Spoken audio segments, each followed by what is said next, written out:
45, huh? Feeding ramp, slide, interlock, precision, sight system, thumb safety, grooves, ring hammer, trigger guard. I want some more. Hey, you've got an M1911A1. Yeah, a 45.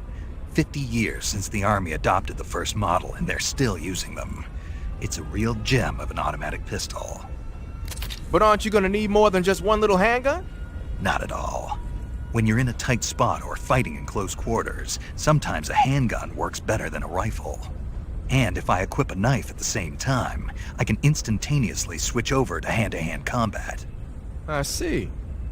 That 45 you've got there is a lot different from the original, though. Looks like someone did some serious work on it. It's more than a little. First of all, the feeding ramp is polished to a mirror sheen. It's not going to have any feeding problems. The slide's been replaced with a reinforced version, and it meshes perfectly with the frame. The frame itself has been iron welded and scraped down multiple times for maximum precision. The front strap part of the frame has been checkered to make it dig into the hand. That prevents any slipping. The sight system's original too. It's a 3-dot type. It's got an enlarged front sight, giving it superior target sighting capability. The regular hammer's been replaced with a ring hammer. That enhances the cocking control and increases the hammer down speed. They also reworked the grip safety to accommodate the ring hammer. Looks like they eliminated it altogether. This is a tool for pros. The thumb safety and the slide stop are extended to allow for more precise handling. The base of the trigger guard is whittled down so you can use a high grip. And the trigger itself is a long type for easy finger access. The trigger pull is about 3.5 pounds. That's about 1.5 pounds lighter than normal. The magazine well has been widened to make it easier to put in a new magazine. The magazine catch button has been cut down low to make it harder to hit it by mistake. The mainspring housing has been changed to a flat type to increase grip, and it's even been fitted with stepping so it doesn't slip from the recoil when firing. On top of that, they added cocking serrations to the front part of the slide. That lets you load and eject cartridges faster in an emergency. Whoever did this is a professional. No question, this thing could shoot a one-hole at 25 yards in a machine rest. Well, I'll be damned. That's some gun. Yeah, I've never used a weapon this fine in my life.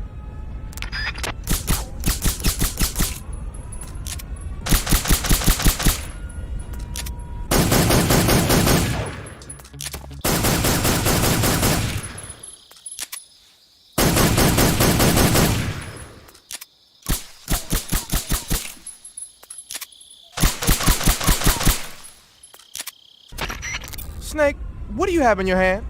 A fork. Why? A fork? What'd you do with your knife? It ain't dinner time yet. SIGINT, you have to think bigger than that. A fork's good for more than just eating dinner. Oh yeah? Like what? It's a weapon. A weapon? Yeah, I can use it with the weapon button the same way I use the survival knife. This mission is all about procuring on site. I have to use whatever limited equipment I can find, any way I can to achieve my objective. So I have to make the most out of every item by adapting them to different situations. Take this fork, for instance. At first glance, it looks useless, but it can be an effective weapon if used the right way. You have to learn to think flexibly and see all the different possibilities. Think flexibly, huh? Thanks for the advice, man. No problem. And the best part is, if I use this to spear a snack, I can eat it right there without having to put it in my backpack first. I knew it. You are using it to eat.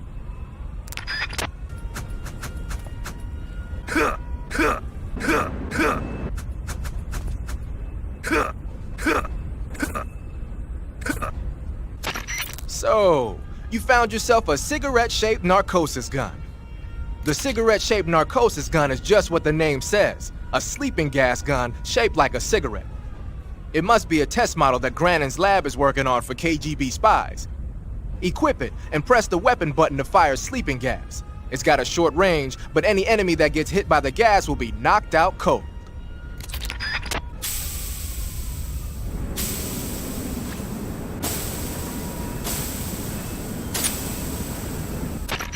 Ah, a handkerchief soaked with a knockout drug, you say? With that thing, I'll bet you could put the enemy to sleep just by grabbing them in CQC. You could also press the weapon button to wave the hanky around and spread the knockout drug that way. But there's only enough drug for one use, so you'll have to go soak it if you want to use it again. You should be able to find some sort of anesthetic around there.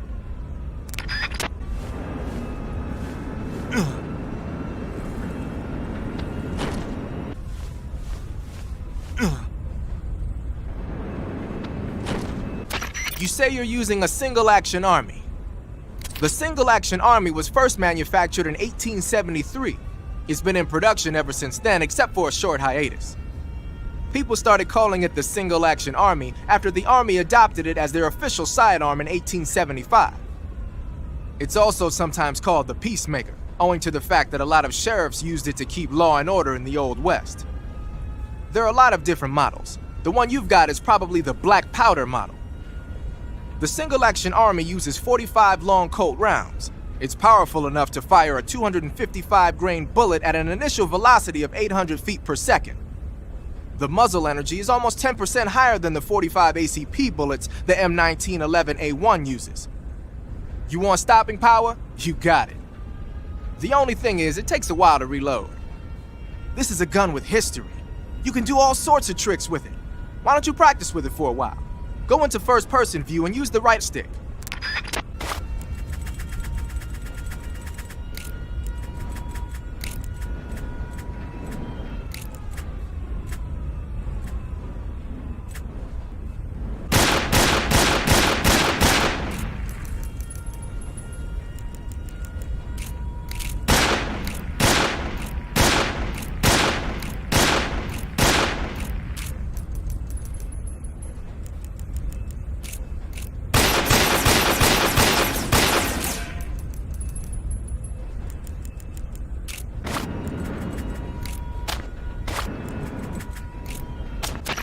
Using the Patriot, huh? Yeah, it's the same one the boss was using. Where'd you get it? I said, where'd you get it? SIGINT, don't get worked up over details. What? Whatever. Anyway, the Patriot is a one-of-a-kind sidearm made especially for the boss. It's basically an XM16E1 with the barrel cut short and the stock taken off. The idea was to create a large pistol that combined the feel and quick handling of a handgun with the force of a rifle. But with a barrel that short, the recoil is unbelievable. It's tough to aim, but it more than makes up for it in firepower. From the looks of it, it's fitted with a 100-round drum magazine. And it never runs out of ammo? Never. Why is that? Because the internal feed mechanism is shaped like an infinity symbol. Ah, I get it. Yep, that'll give you unlimited ammo.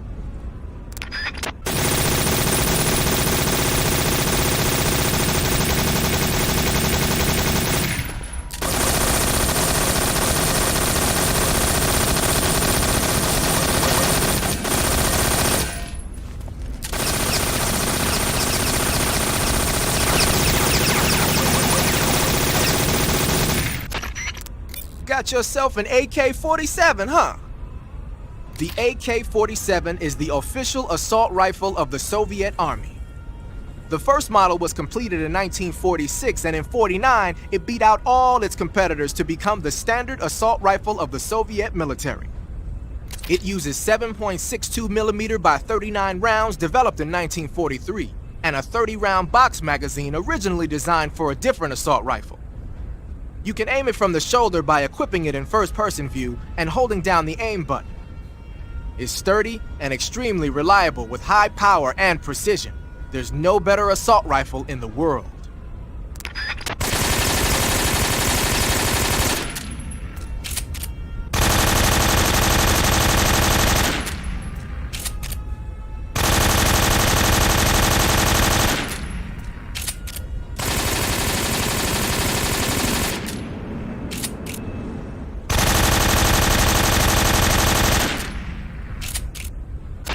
I see you got yourself an M63. The M63 is an American-made system weapon. Yeah, I've heard of it before, but... But you never got your hands on one. Doesn't surprise me. It's brand new. They only developed it last year. I'm thinking they probably captured some in Southeast Asia and sent them back for research. The term system weapon refers to a design where most of the parts are interchangeable, allowing you to create a lot of different variations from a single original model. Using a set of basic components as the core, you can mix and match parts to create any number of different weapons. It's like a convertible rifle.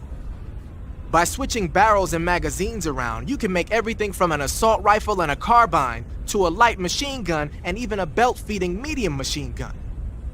Not only does this save the trouble of having to organize a bunch of different weapons on different lines, but it also has the added benefit of cutting down on the amount of training needed for each soldier. Most of the parts are made by presswork and lost wax casting, so they can be manufactured in countries that lack a developed technological base. Nice touch. The variation you've got there is the belt-fed light machine gun. It was originally designed for use in squad support missions. It's a lot lighter than the M60. Yeah, you won't find a lighter weight light machine gun than that. It ought to be pretty easy to handle in the jungle. Make good use of it.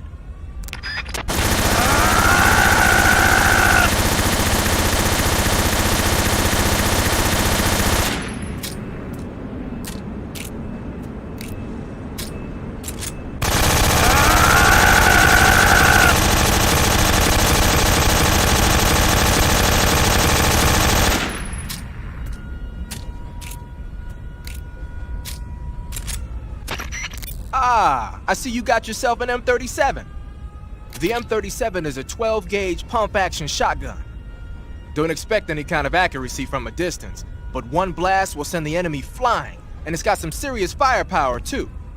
Good thing to have with you in close-range combat. It takes a while to reload though, so plan accordingly. The thing that really distinguishes the M37 is that it's lightweight. It's about 2 pounds lighter than other shotguns. In fact, it's so light that it's been nicknamed the Featherlight. Yeah, and to top it off, this one's had its barrel and stock sawed off. That's probably a modification to make it easier to wield in the jungle. Those Soviet boys know what they're doing. I guess the other distinguishing feature would be the lack of an ejection port on the side of the receiver. Ambidextrous, huh? Exactly. It's been designed so you can use it left-handed or right-handed with equal ease. But that's not all. The low number of apertures means that it won't get jammed up as much with mud and dirt when you use it out in the field. This weapon is made for the jungle. Good to know. But what are they doing with an American-made shotgun? Good question. I guess they could be doing research on Western weapons, but... Did you ever hear about the SAS using shotguns in the jungle combat in Malaya? Just stories. In the jungle, you're always running into the enemy when you least expect it. The SAS found the shotgun to be extremely effective, delivering massive firepower in a short period of time. Because of that, lately a lot of point men are starting to use shotguns as their weapon of choice. Vogan's men might be trying that tactic out for themselves.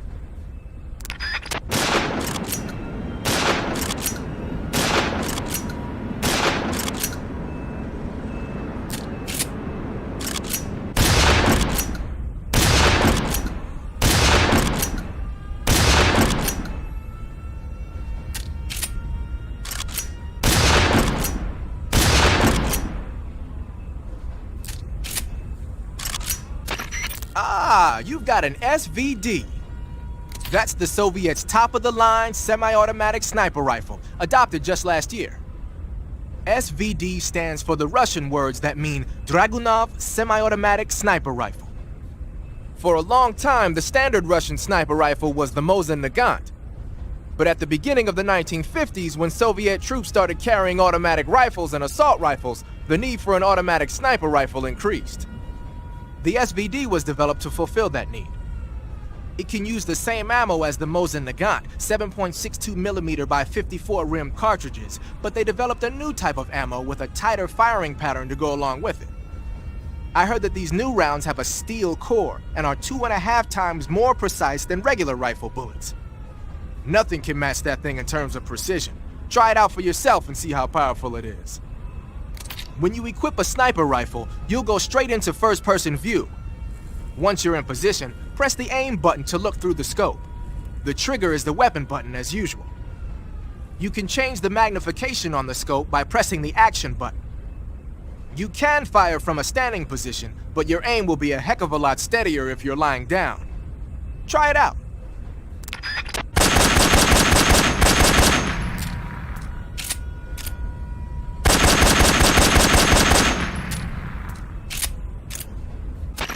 You're using a Mosin Nagant? Yeah, it's what the end was using. I see. The M1891-30 Mosin Nagant is a real beauty of a bolt-action sniper rifle. It's been in use since World War II. Mosin Nagants are created by selecting the best-made weapons out of the regular M1891-30 rifle production line for their high precision, and upgrading them to sniper rifles. They add an optical sight, make the trigger pull lighter, bend the charging handle underneath, that kind of stuff. The Mosin Nagant has been known far and wide since the war for its superior capabilities. They were so highly valued that a lot of German snipers on the Eastern Front preferred to use captured Mosin Nagants instead of their own rifles. It looks like the N took the one he'd been using since the war and modified it to fire tranquilizer rounds. Yeah, it's also been fitted with a folding stock and a pistol grip. Maybe for parachute jumps? Well, I don't know why he did it, but that's the tool of a legendary sniper. It's gotta be a fine piece of work. But remember, the Mosin Nagant is a bolt-action rifle, so you'll have to load a new tranquilizer round into the chamber by hand every time you fire. That means no repeat firing. One shot, one kill.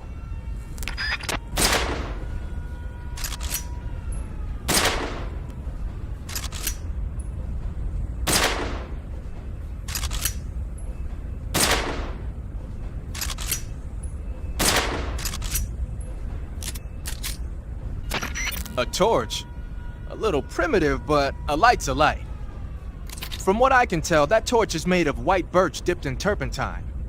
It burns long, so I don't think you'll have a problem with it burning out on you. If you equip it and press the CQC button, you can use it to smack the enemy. You can also swing it around by pressing that button repeatedly. Useful when you need to clear the room of bats and stuff. With the weapon button, you can light and extinguish a torch, so make sure that thing is out if an enemy is closing in. Get used to it. The light from the torch is visible from a long way off, though. It probably goes without saying, but marching into battle with a torch in your hand is not the sanest course of action. You should only light a torch when you're someplace like a cave where you can't find your way around without a light. Yeah, I hear you. You're using an RPG-7, huh? The RPG-7 is a state-of-the-art, portable anti-tank weapon developed as the successor to the RPG-2. It first saw active deployment in 1962, year before last. Actually, maybe portable is not the right word. The launcher and the grenade together weigh over 20 pounds. It's not something you can use on the move. When you equip it, make sure you use first-person view to aim. Got it. You can fire it as soon as you're in position, but if you use the aim button to look through the scope, you should be able to get a pretty accurate shot. Then just use the weapon button to pull the trigger, and the propellant will shoot the grenade out of the launcher. Immediately after that, stabilizer fins will deploy from the back of the grenade. After it travels about 35 feet, the rocket fuel inside the grenade will ignite, accelerating the grenade towards its target. Even if it doesn't hit the target, the safety mechanism will kick in and cause it to self-destruct when it exceeds the target range or after a few seconds of flight. The warhead is made of the plastic explosive heat. It's capable of penetrating up to 13 inches of armor. That should be enough to shoot down a heavily armored attack chopper. Oh, one more thing. The rocket fires when the grenade first starts its descent, so don't try to fire it real close to the ground. So you can't use it from a lying position. Right. Don't forget that. I won't.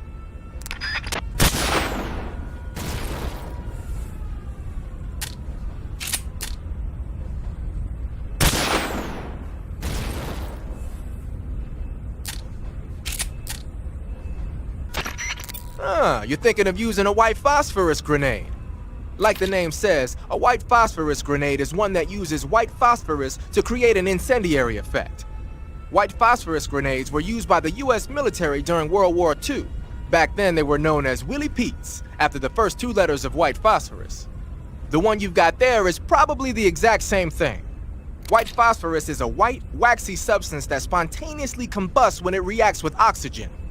The combustion temperature is over 5,000 degrees Fahrenheit. Any human targets within the area of effect when it explodes are gonna get seriously burned.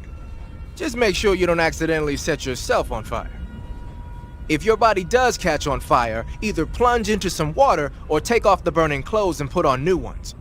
Rolling repeatedly should put the flames out pretty quick too.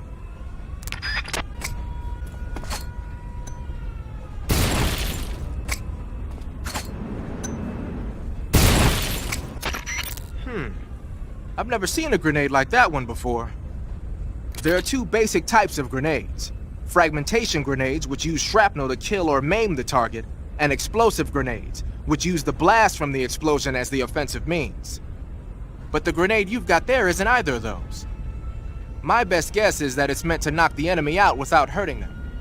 Most likely it's an entirely new kind of weapon developed exclusively at Groznygrad. I've heard that the SAS is working on a low-impact grenade for training purposes, but I never thought they'd be used in an actual battle. The flash of light that occurs when the grenade explodes is probably produced by magnesium. It's the same stuff that's used in camera flashes. I'm thinking they cut down on killing power by reducing the amount of explosives and made up for it by making the flash and bang so strong that it overwhelms the enemy's senses. I guess you could call it a stun grenade. If I'm going to be stunned, I'd rather it be by a woman. Snap out of it. Anyone around when that thing goes off will be laid out. It ought to come in handy when you're trying to storm a room or when you don't want to kill the enemy.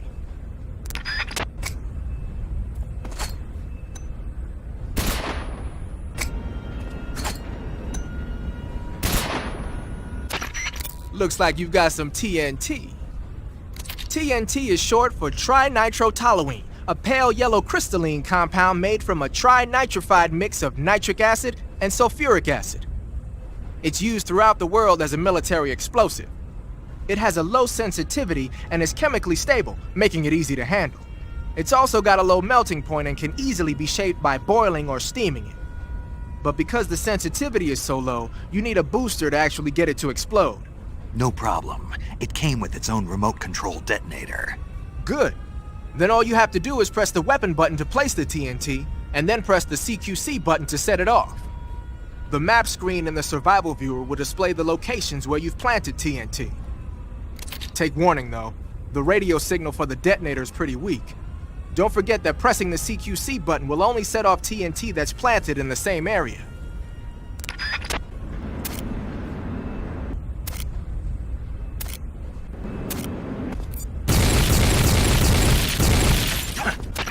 Got some C3, I see. C3 is a type of plastic explosive developed in the West for special operations use following World War II. It's composed of 77% RDX and 23% moldable plastic.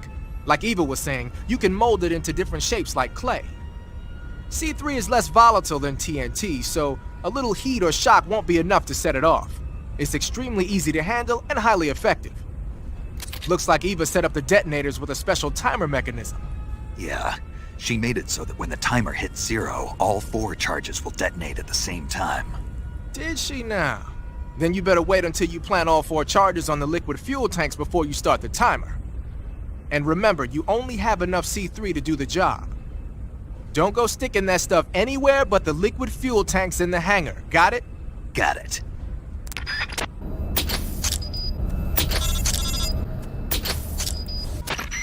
Ah, you got yourself some Claymores. The M18A1 Claymore is a new type of anti-personnel directional mine developed in the US after the Korean War. The gently curved casing is packed with 1.5 pounds of high-grade explosives. The side facing the enemy is lined with 700 steel ball bearings. So when the mine explodes, the ball bearings simultaneously burst out of the casing. Anyone in the kill zone, be he friend or foe, is instant Swiss cheese. The mine is triggered by an electric detonator. Apparently the detonator's got some kind of special motion detector built in. Yeah.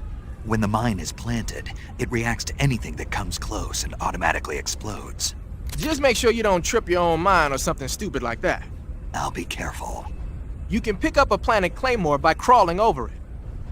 Mines planted by the enemy can also be picked up in this way, so if you come across a minefield, it's a good idea to crawl through it and pick up the mines. What are they doing making minefields out of Western mines anyway? They're probably doing field performance evaluations on mines they either captured or stole from the West. The structure of the Claymore isn't actually all that complicated. They must be learning a lot about them. It might not be long before we start seeing Claymoresque mines.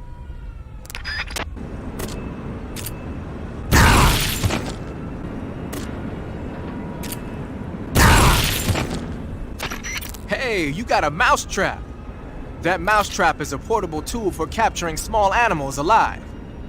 Press the weapon button to place it on the ground. Come back a little bit later and there might be a frog or a snake caught in there. Whether or not you actually catch anything, though, is all a matter of luck. Don't get all down if there's nothing in the trap. Try and try again. Also, don't forget that you need some bait in the trap or nothing's gonna come crawling in there. If you capture an animal with the trap, it won't have any bait left. Just crawl to pick it up, then put some more bait back in and set it down again. You can use the map in the survival viewer to see where you've placed traps. If you forget where you put a trap, just look at the map.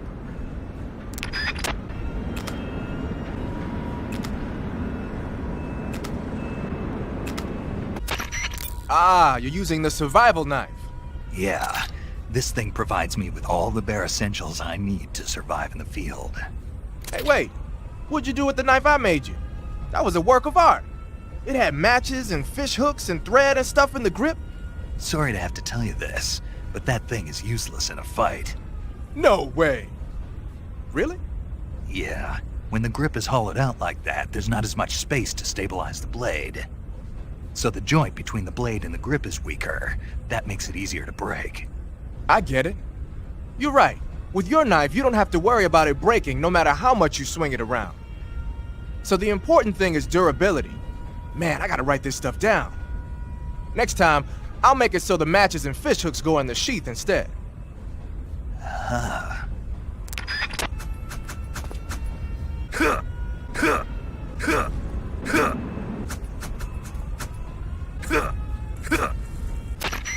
The weapon you've got equipped now is a prototype model of the Mark 22, a suppressor-equipped pistol currently in development by the Navy. It's been modified to act as a tranquilizer gun. The Mark 22 is a heavily modified special ops version of the M39 pistol used as a sidearm by the SEALs. Probably the biggest change from the M39 is that it's got a longer barrel, which allows it to be equipped with a suppressor.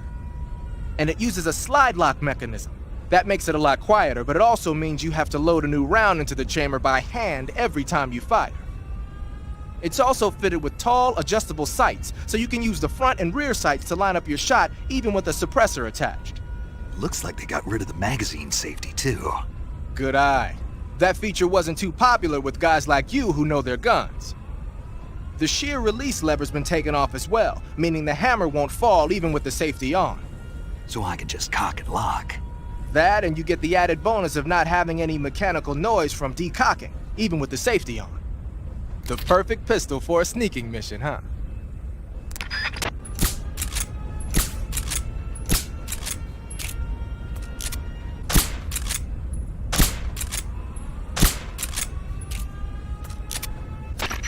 Aha! You're using the easy gun. Yeah. What is this gun anyway? I've never seen anything like it. Of course you haven't. It's a noise-suppressed tranquilizer gun I designed especially for Fox. A noise-suppressed tranquilizer gun? But it doesn't have a... It doesn't need a suppressor. What do you mean? The noise-suppressing mechanism is built into the tranquilizer rounds themselves. The inside of the powder case contains a tiny piston. It's set up so that when the firing gas pushes the piston pushes the bullet out of the chamber. The firing gas is sealed within the chamber by the piston, preventing it from escaping outside. That's why there's no sound when it fires. Fascinating. While I was at it, I also fitted it with an experimental laser sight. That ought to give you a good aim even when you're shooting from the hip. And just having the easy gun equipped makes it tougher for your camo index to drop. Wow. And it'll help you recover your stamina. Nice. On top of all that, it looks just like a Liberator. A what? A Liberator. We supplied them to the resistance in Europe during World War II. They look alike, don't they? Yeah. To be honest, that's the part I had the most trouble with. Getting the feature I just mentioned to work in a gun of that size and shape wasn't easy. But why? Why what? Why'd you go to all the trouble of making it look like a Liberator? 'Cause it looks cool, man. Why do you think?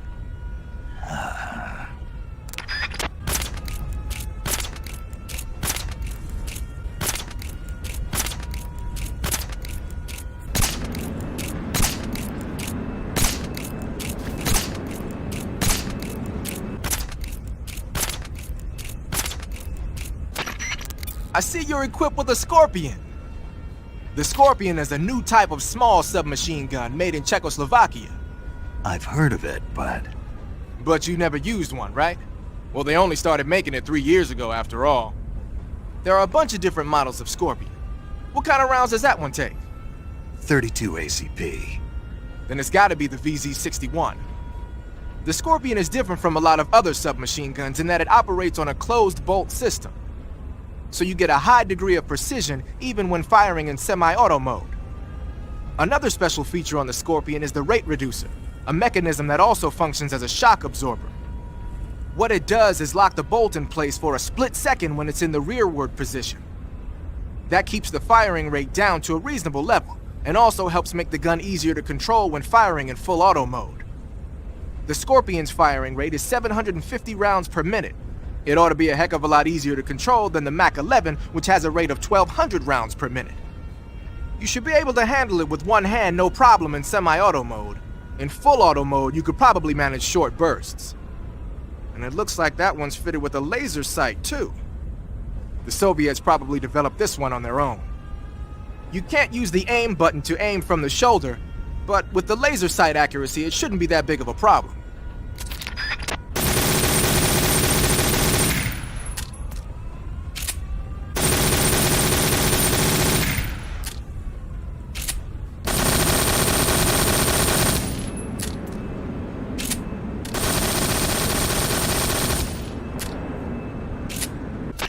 Snake, you've got a... I know. It's some new kind of rifle out of the West.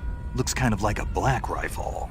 No, it's not an AR-15. It's an XM16E1, a top-of-the-line rifle that the Army adopted recently on a trial basis. The US military was working on a new concept for a light infantry weapon from the late 40s through the mid-50s.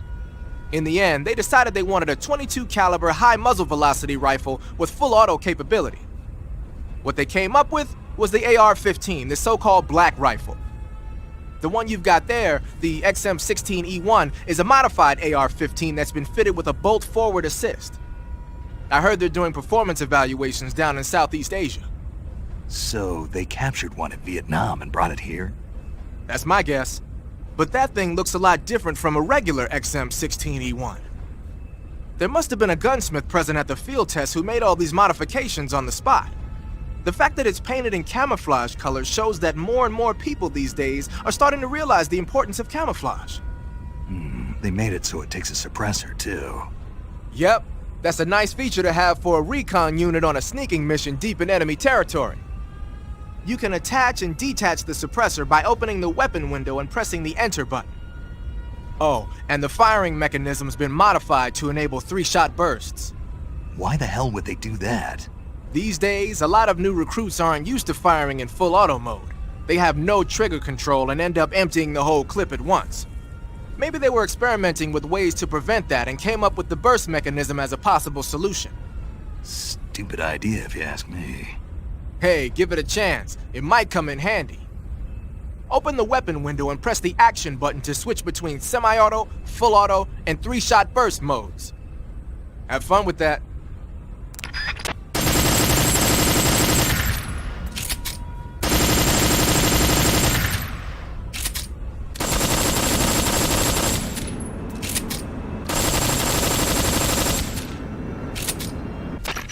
Gonna use a grenade, huh? That's an RGD-5, the standard blast fragmentation grenade of the Soviet Army. The grenade itself is composed of 2 steel-plated casings. Each of those casings has an inner fragment liner that causes it to burst into over 300 shards when the grenade explodes. The grenade will deliver heavy damage to any enemies within its blast area. The safety pin is on the opposite side relative to the M26, so be sure to hold the safety lever down with your finger when you grip it. The safety is released when you actually throw the grenade, and it'll explode about 3 seconds later. So what you're saying is, It won't explode in my hand while I'm holding it? Of course not. Oh. To throw a grenade, press and release the weapon button. Remember that how far you throw it depends on how hard it's pressed. Press lightly if you want to drop it close to you, and press harder if you want to lob it away. It'll probably be easier to control your throw if you do it in first-person view.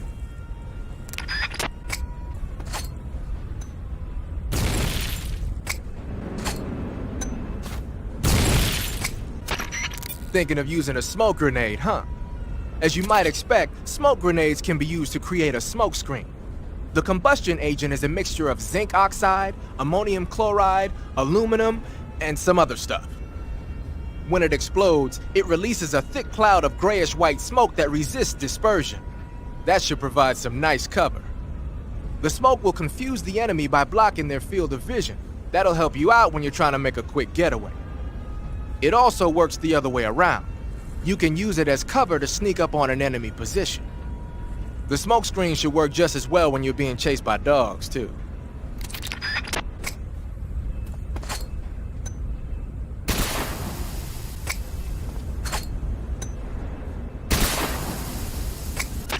You say you're using a magazine? A magazine is what's left when you empty the clip of a gun. But what do you plan to do with it? I'm going to throw it. Throw it? Yeah. The sound it makes when it hits the ground will distract the enemy's attention. Ah, a diversion. Guess state-of-the-art weapons aren't the only things that determine victory or defeat.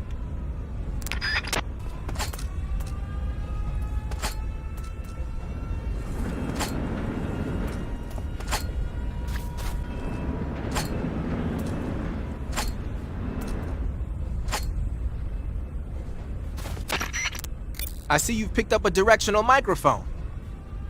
The directional microphone is exactly what it looks like, a listening device.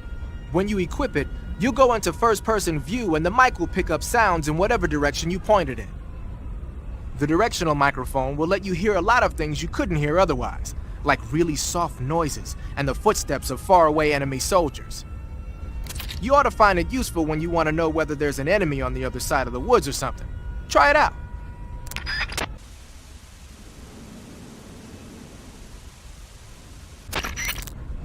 The motion detector will display any moving objects in your vicinity. But the enemy isn't the only thing that's moving around in the jungle. If there are animals moving nearby, the sensor will pick up those animals too. And remember that there's a limit to how sensitive it is. Enemies and animals that don't move around very much won't get picked up.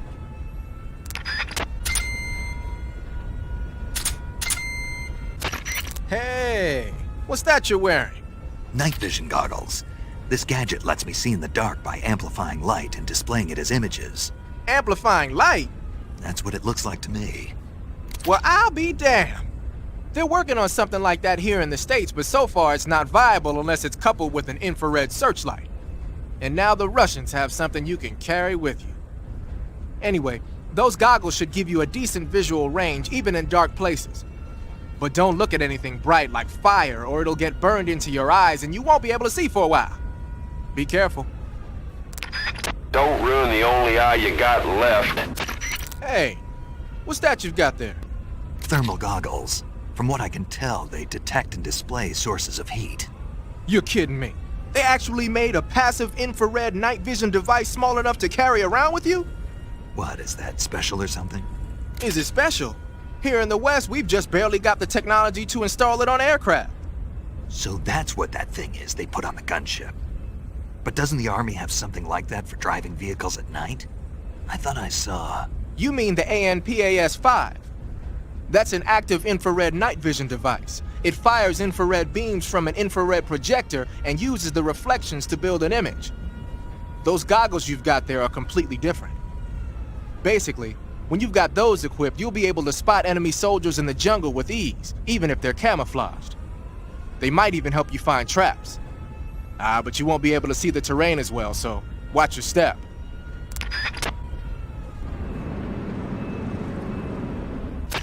I see you're using the binoculars.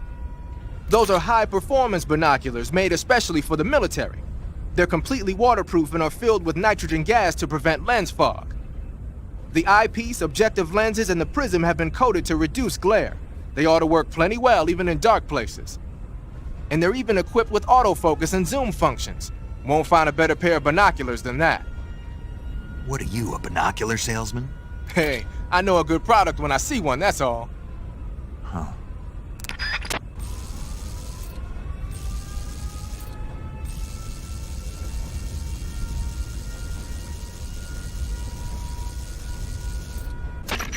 Snake, you smoking a cigarette? It's not a cigarette. It's a cigar. Same thing? It's not the same thing. Doesn't matter to me. What I want to know is, why'd you take it with you? Because I need it. For what? I can't smoke a cigar if I don't have one, can I? So you just wanted to smoke it? Yeah. Man, you got a problem. Do what you want. Just keep in mind that your life goes down when you're smoking it.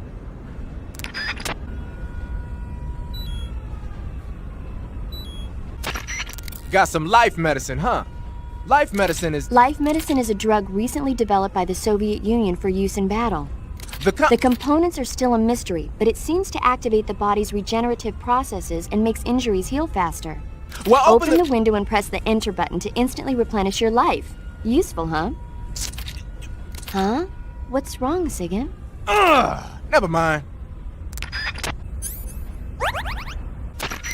A cap shaped like a crocodile head, you say? Yeah. What do you think? I think it's a great idea. You know, animal disguises are one of the oldest tricks in the book in the intelligence world.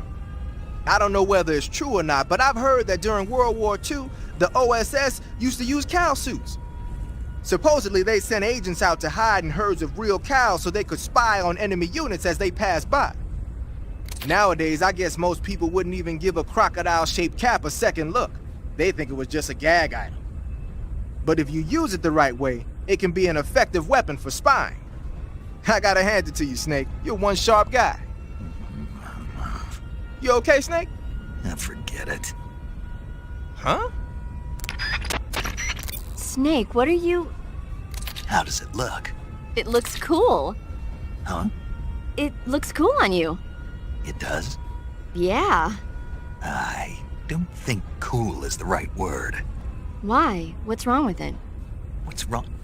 Don't you think it looks silly? Doesn't it make you laugh? Aren't you going to ask me what the hell I was thinking? No. Huh. I think it really does look good. It reminds me of the alligator people. Oh, the... what? The Alligator People. It's a science fiction movie. You've never heard of it? No.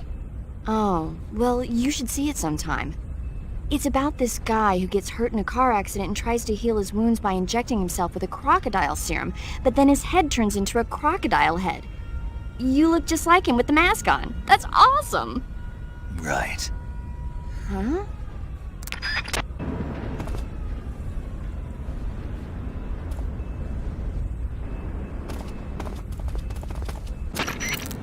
Snake, what are you doing? I'm in a box. A cardboard box? Why are you... I don't know, I was just looking at it, and suddenly I got this irresistible urge to get inside. No, not just an urge. More than that. It was my destiny to be here. In the box. Destiny?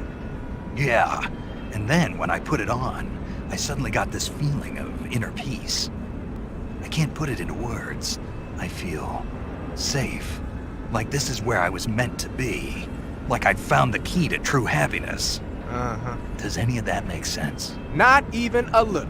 You should come inside the box. Then you'll know what I mean. Man, I don't want to know what you mean. Between you and Paramedic, is everyone but me that is hooked up with the Major Strange? Yeah, well, anyway, I suppose even that dumbass box might make a decent disguise if you wear it inside a building.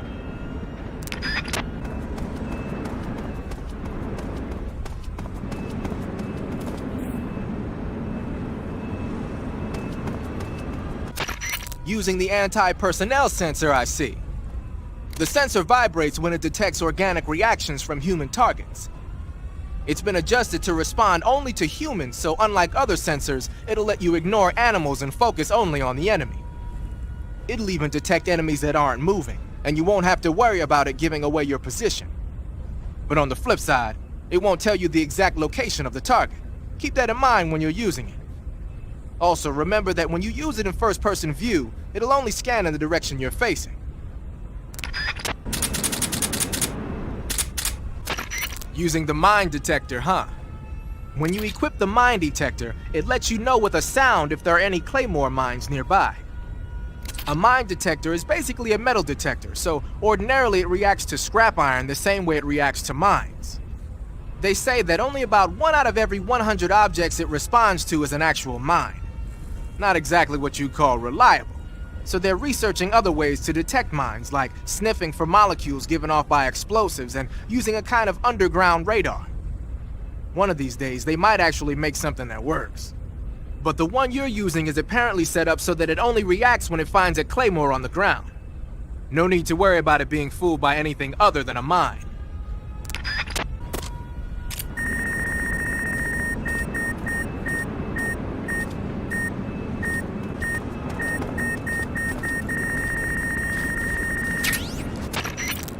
Active sonar sends out a special type of sound wave whenever you press the left stick.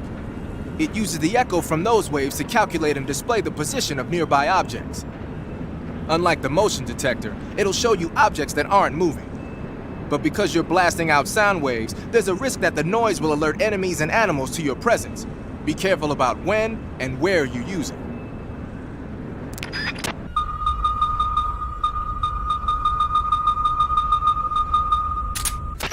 I see you have the bug juice equipped.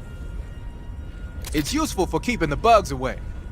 If you open the item window and press the enter button, you'll be able to keep the nasty critters like hornets and leeches at bay for a brief period of time. Use it well.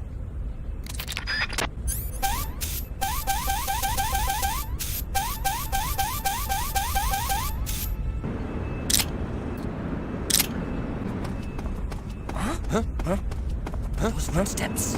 Footsteps. You have some life medicine on you. Life medicine is a recent pharmaceutical product developed by the Soviet Union. It works with your metabolism to quickly treat wounds. If you use it, you can recover life on the spot. Try it when your life is starting to run low in battle. Those things you're wearing, those are... Thermal goggles. Some kind of electronic gadget that shows the distribution of heat sources in image form. I know they're based on the same principle behind the FLIR system on gunships, but to think they actually made it small enough to carry with you. They're not just making good rockets, huh? Never underestimate the power of Soviet science. Tell me about it. In any case, those thermal goggles should allow you to easily see through enemy camouflage and spot traps. Just don't leave them on for too long, or you'll drain the batteries. I see you're using the Easy Gun. The Easy Gun is a silenced tranquilizer gun for special ops use, developed for Fox by the CIA's technology division. A silenced tranquilizer gun? I don't see a suppressor on here. Apparently, the tranquilizer rounds themselves are designed to suppress the sound. Interesting. In other words, I won't have to worry about the suppressor wearing out on me, right? That's right. It's also equipped with a laser sight, so that you can make accurate shots even at a distance. In addition, merely equipping the Easy Gun should have a positive effect on your camo index. I've even heard it helps you recover your stamina. Put it to good use. I see you're using binoculars. The ones you've got are a high-performance military model equipped with a zoom function. Yeah. They give me a flat image across the entire viewing range. They're completely waterproof and highly shock and flame resistant. You won't need to worry about them breaking. Scouting is key during a sneaking mission. If you can determine enemy positions and the lay of the land from a distance, it'll make your job that much easier.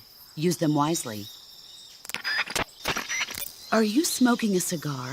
Uh-huh. I don't approve of you smoking during a mission. Hey, you used to smoke them. Never mind what I did. Ugh. But that being said, cigars can be useful in a number of different ways, like getting rid of leeches. Did you say leeches? Yes. If a leech clamps onto you, try pressing the lit end of a cigar into it. The leech should cringe and detach itself from you. If you try to yank it off by yourself, you run the risk of it leaving its teeth inside you. With the cigar method, you won't have that problem. Fascinating. And unlike a cigarette, a cigar burns slowly, so you can use it in place of a torch in dark places. I never knew a cigar had so many different uses. Now you know, but quit smoking them during the mission. Hear me? Yes, ma'am. Snake, What? are you smoking a cigarette? Nope. Yes, you are. It's not a cigarette. It's a cigar. Same thing. Not at all. In fact, there's a world of difference. There's nothing quite like the rich smell and mellow flavor of a cigar. And that thick, luxurious smoke is almost sensual when it... Yeah, whatever. You know something? Probably not, but I don't want to hear it. Well, you don't have a choice. Cigarettes are bad for you. It's not a cigarette. It's a... Quiet, you. Smoking is bad for you. In a recent study, scientists found that tobacco smoke is full of carcinogenic substances, like nitrosamines. You know what that means? It means you're going to give yourself lung cancer if you keep on smoking. But that's just what some scientists think, right? Oh, give me a break. I heard it was just a bunch of hoo-ha. Do you really believe that? Sure. God, you're gullible. You ought to read this year's report from the Surgeon General. It proves beyond a shadow of a doubt that smoking causes lung cancer. Pretty soon the whole world will know that smoking is bad for you. Better quit now before it's too late. But... And don't tell me cigar smoke is harmless because it doesn't go down into your lungs. It just means the cancer shows up in a different place. Got it? Yeah. Snake, the fake death and revival pills we gave you are the latest in internal medicines developed for intelligence ops by the CIA's technology division. You can use the fake death pill to send yourself into a death-like state for a limited period of time. Use it wisely, and you should be able to fool the enemy into thinking you're really dead. It may come in handy if you ever find yourself cornered. To revive yourself from the fake death state, use the revival pill. But remember, timing is critical. The effect will be ruined if you revive right in front of your enemy. Interesting. But how does it work? What do you mean? I don't feel right taking some pill I don't know anything about. How does it make me look dead? How's it gonna affect my body? Well, Snake, about that... I get it. I should ask paramedic. Paramedic. Allow me to explain. You know how there are animals in nature that play dead, like weevils, ladybugs, chickadees, possums, and the like? Well, the fake death pill takes the natural art of playing dead and applies it to the spy world. When you take the fake death pill, it causes your body to rapidly secrete a number of chemicals. Adenosine and serotonin, as well as opioid peptides, such as methionine and kethylene. Those chemicals act to induce a state of hibernation, causing your heart rate, your breathing rate, and your body temperature to drop dramatically. It'll truly look like you've dropped dead upon initial inspection. The revival pill, to put it simply, is a counteracting agent to the fake death pill. When you take it, it causes your body to secrete stimulants like noradrenaline and other chemicals such as naloxone, which block the effects of the fake death pill. Basically, it wakes you up. Does that help? Yeah. Okay, I'll try and explain it in more detail. The secretion of methionine and kethylene triggered by the fake death pill causes the opioid receptors. Oh, okay. I think I get it now. You sure? Yeah. But you must want to know a little bit more. There are 3 types of receptors: delta, kappa, and mu. Methionine and kethylene acts on the... Paramedic, I think Snake understands now. Isn't that right, Snake? Yeah. Clear as crystal. But... Major, I've got enough info about the pills, so I'm gonna get back to the mission now. Yes, you do that. Hey, wait a...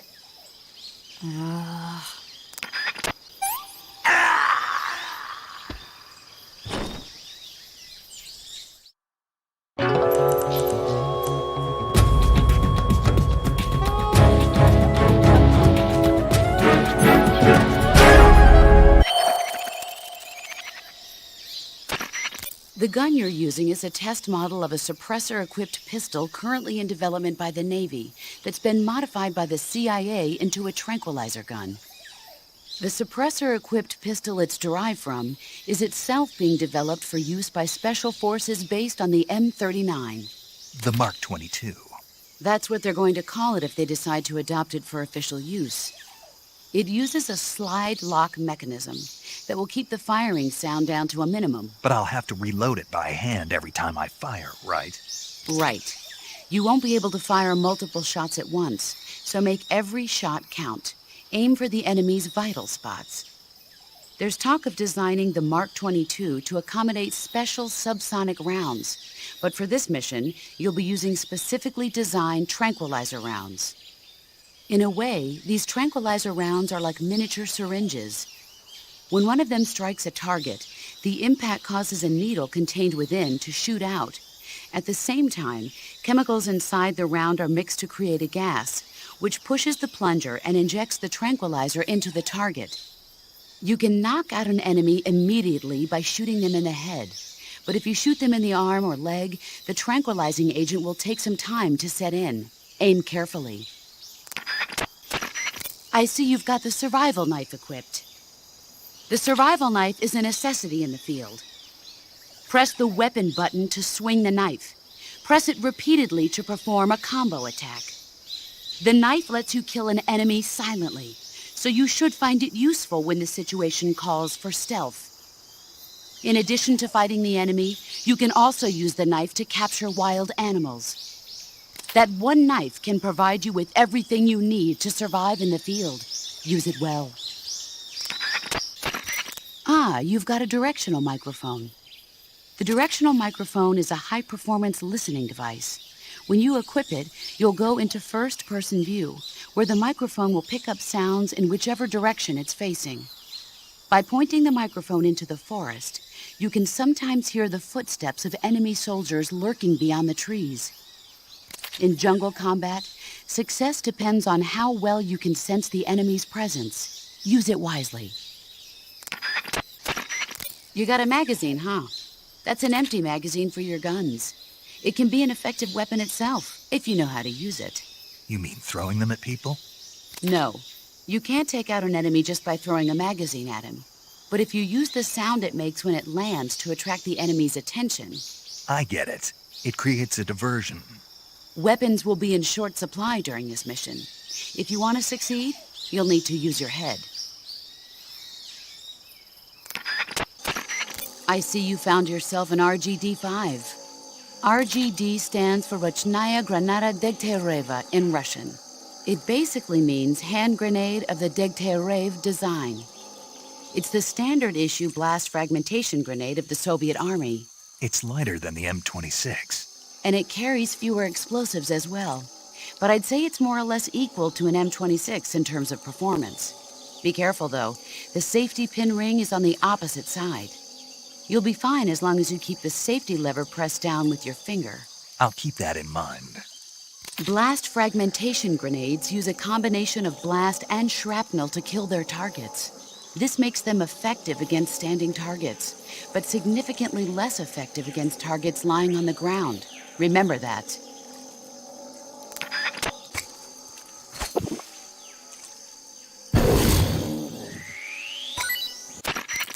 I see you've got your hands on an SVD. The SVD is the Soviet Union's most advanced automatic sniper rifle. It's said to be better designed and more durable than anything the West has. It looks kind of like an AK-47. The shape is similar, but the internal mechanism is one of a kind. It uses 7.62 by 54 millimeter rimmed cartridges, which are more powerful and precise than the ones the AK uses. It can be a powerful weapon if you know how to use it. Sniper rifles aren't meant to be used on the move. When you equip one, you'll immediately go into first-person view. The more stable your stance, the less your hands will shake when you're aiming the rifle. Make sure you're lying down before attempting to make a long-distance shot. To use the scope, press the aim button. You can also use the action button to change the level of magnification. By taking out enemies from a distance with the sniper rifle, you can shift the odds in your favor. Use it well. That's certainly a strange-looking grenade you've got there. Yeah, I've never seen one like this. What is it? It must be a new type of grenade developed by the Russians. From what I can tell, it's a non-lethal weapon that uses a flash of light and intense sound to overpower the senses of human targets. You can probably use that grenade to knock out the enemy without killing them. It might prove useful. What is that you have in your hands? Honestly, when did you start reading magazines like that? Didn't I teach you how to take care of business without having to rely on that sort of thing? Anyway, I'm sure some of the enemy grunts will find that sort of magazine as appealing as you seem to. Place it on the ground and you might be able to divert their attention.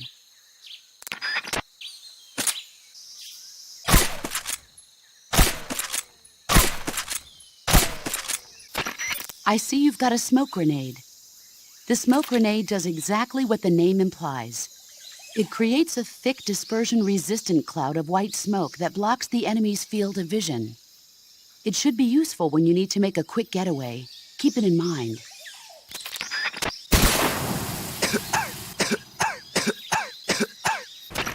The weapon you're equipped with now is called the XM16E1. It's a new type of rifle currently being developed by the U.S. Army. If it's still in development, then what's it doing here? My guess is they captured it when it was being battle-tested in Southeast Asia. But the one you've got there is quite a bit different from the ones I've been hearing about. For one thing, it's camo-painted, and it's fitted with a 3-shot burst mechanism. It even looks like you could attach a suppressor. All of these modifications are geared towards jungle combat. This doesn't look like the work of the Soviets. My guess is they were added on site by an American gunsmith during Army field trials. Open the weapon window and press the Enter button to attach or remove the suppressor. Press the Action button to switch between semi-auto, full auto, and 3-shot burst modes. Make use of each of these functions as the situation warrants.